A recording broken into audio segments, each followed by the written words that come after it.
Alright guys, this is going to be a little bit different. We are in my bedroom. My daughter is studying, my wife is watching TV on the computer, Japanese TV, and it's just a little bit too dark out for me to really do a review. So we are going to review, as the title says, the Cold Steel Ti-lite. This is the 4-inch blade version. But before that, I wanted to touch on something. Just this evening, I was noticing comments on an older video. I talked about Chris Reeves knives in the video, and some people were talking about you don't have to be a scientist to understand the interface between titanium and S35V, N, and the issues that can arise and things like that. So to dispel anything, and you guys know that was kind of disappointed with this Sebenza when I got it, because it just was not ground right. It had some play, had some weirdness in the pivot. I took care of all those issues. But the thing about it is it is titanium on steel, and yes, it is eventually going to wear out, but I've never had any lock stick with any of the Chris Reeves knives. And there's a lot of other knives out there that have a titanium to steel interface that don't experience some of the issues that other knife makers have with the titanium. And the reason being is the lock face on these are treated in a way, carbidized in a way, that it puts a layer of tungsten carbide on there, which is harder than a natural titanium. And next time I take this apart, I'll show you guys. You can see where it's actually been done. And so the titanium doesn't deform as much because it's got that layer of hard material, oh my goodness, on it. So just to dispel that's something that not ever once did my old Sebenza that I had significantly longer than this one ever have any lock stick issues. Now, I have had Strider knives come in with horrible lock stick. This one, you can't even hear the lock disengage. A lot of times you get lock stick, you hear that little pop. So that's that. Here we go.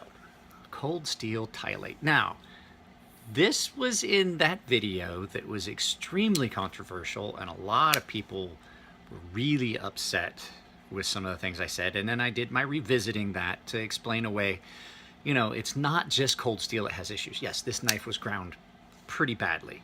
One of the other issues is cold steel doesn't have a sharpening notch on their knife, so I added a sharpening notch. It does have a sharpening notch, but let me see if I can grab another one of my cold steel knives here and show you the issue. One, just like this one, the sharpening notch on this was really, really small. The sharpening notch on this one was back behind the actual ricasso, past the plunge. There was a hard spot where it came up to just a blunt end, and then it was on the backside. So it really didn't serve a purpose. It was like if this was reversed and there was still metal back here, it would have been on this side. But I took care of it, put it in. This knife has gotten a significant amount of play in it, but I actually have come to like this knife a lot. I really do. It's, oops, missed it. It's got a really good action. It's a really solid knife. One thing you're never going to hear anyone say is that cold steel's locks are bad. They're not. You're probably not going to be able to see it. Yeah, you can. This is a liner lock, and I don't like liner locks. If I'm going to get a knife that is a liner lock style, it's going to be, let's see here. I had to get a knife case. My knives were taking up too much space. Yes, I'm a Star Wars geek. So subframe lock is... This is a subframe lock where your actual lock bar is a separate piece from the actual frame. Subframe lock, or a liner lock, or not a liner lock, frame lock. Matter of fact, this is the only liner lock knife I have. Frame lock. So I have gotten to where I really do like this knife. The issues with it are not that significant that I can't look past them. once it locks out, see this liner lock here? There's a bar inside that liner lock that's a integral part of the actual bars, and it strengthens that. And then their lock isn't just the liner itself. It's been cut long and folded over, and it gives really, I mean, there's no lock rock in that at all. Cold Steel's locks, hands down, I will put against any other manufacturer's locks, the way their knives lock up. That I will 100% agree with. Some other issues. I think this has gotten to the point where I think it's an issue of just tightening the pivot a little bit now.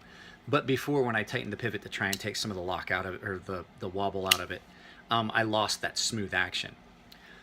So the other issue that I had with this knife, edge geometry. With it being a really narrow blade, it was so thick at the edge. It was screaming sharp, but it didn't cut well. So as you can see, I've done a full convex grind, basically hand ground a convex edge on it, and brought that back and really thinned that edge out and made it so it's an apple seed, and it cuts really well now. I could probably lather up and shave with it. It's really comfortable, with the exception of this Quillian. It's kind of blunt, and I can always kind of round that off. So when you get your thumb up against it, it's really sharp right there, and the points on it are really sharp. But the thing about that is, and we'll grab this pillow that sits here and roll this over like your pant leg, it catches on the material and acts like a wave feature. And that's one of the things that this knife has had for a long time. I remember with the original Ti-lites in the videos, the ones with the aluminum handles, that was the coolest thing I'd ever seen. I had never seen another knife with a wave feature yet. I hadn't seen any of the Emerson waves. This one actually waved. The blade's a little bit off center, but I would account that to the fact that it's gotten carried a lot and the pivot's a little bit loose. The Grivery, I think that's what Cold Steel calls it, their plastic that they use on a lot of these knives, is really, really good, but I'm starting to notice some carry wear where I've worn off some of the grip that it had. It's not near as grippy. It can get slippery sometimes, especially around these areas where your pocket rubs on it. But that's easily rectified. I can take the scales off of it and probably bead blast it if I wanted to. It's not like an EDC cutter. This would be something that you could use. I mean, this would be a really good fighting knife, actually, self-defense, just a stab and go. It's like a little pocket rapier. Yeah, that's what it's like. I do like the traditional stiletto design. It is a really attractive knife. It really is. The things that I have complained about it in the past are still there, but I've gotten to where I kind of put it in my pocket. I'm like, yeah, okay, it's pretty cool. I do like that there's multiple ways to open it. You can get your thumb on that Quillian. You can flip it that way, just using the thumb stud, just a quick push up. It's got a lot of pocket gunk in it. But yeah, so, I mean, really at the price point, I think they're 30 bucks, 40 bucks maybe for the older ones. I've seen that the newer ones have got kind of a cross pattern cut in them. That would be kind of nice. I might actually do that by hand. Considering I spend weekends and shit at a knife shop, I'm pretty sure there's a way I could use a belt grinder or something to do that. But yeah, it's, like I said, Cold Steel's locks. I've never once... Look at that lock. You see it? And it's not even actually at 100%. It's just a big flat lock on that gives you a lot of lockup. Typical liner locks, I don't trust them. I don't trust a liner lock, really, if you want to know the truth. They wear out, they walk too quick, they any force that's applied to them and you bend it over and then you're at 100%, you've got to get a new knife. This one, I would say no. No, I've seen some of the videos where they test it against the weight, hanging weight. I think this held 150 pounds for a liner lock. Holy crap. this knife didn't hold 150 pounds when they tested it that way, when they put the weight on it. And it's a Chris Reeves Sebenza bank vault lockup liner lock. But the fact is that in those situations, you're putting weight, you're pushing this down. This knife is designed to push this way. I do understand what they're doing, but who's whacking the spine of their knife? Who's prying and stuff with a knife? You're begging to get hurt doing that. So their tests, I don't think, while it's impressive to watch the triad lock hold as much weight. They've got a video where they do this one, and it holds an obscene amount of weight for a small knife. So, yeah, they're knives. You can't argue with those videos. They're proof. All right, but this knife. So what you're looking at is basically a stiletto. It's not a switchblade. I mean, it deploys pretty quick, especially coming out of pocket with the wave feature. The thumb stud is pretty rough. There's a lot of, I wish I could have done this differently. I'm sorry guys, but I just don't have time. Can you hear that? It's cut like a spiral around it. It's got a fairly wide, compared to a lot of other stilettos, blade stock. Let's see here. It's pretty wide. It's about as thick as my Farron Forge Archbishop. It's pretty thick. They did a really good job. This swedge up here, it is a little bit misground, but once I readjusted the edge, it really doesn't matter. Like I said, the big bone of contention I have is they don't put a sharpening notch in like they should. It is tip up carry, only right-handed. I would imagine that you could figure out a way to drill some holes, but it's recessed in there to make it sit flush. But there's only one carry option, which is kind of unusual. Cold steel usually at least allows, like this one, you can flip it left-handed. A lot of their knives come with an extra pocket clip because of the shape of the pocket clip. Usually, a lot of times they're curved, and you need a second pocket clip for that side. It holds an edge really well.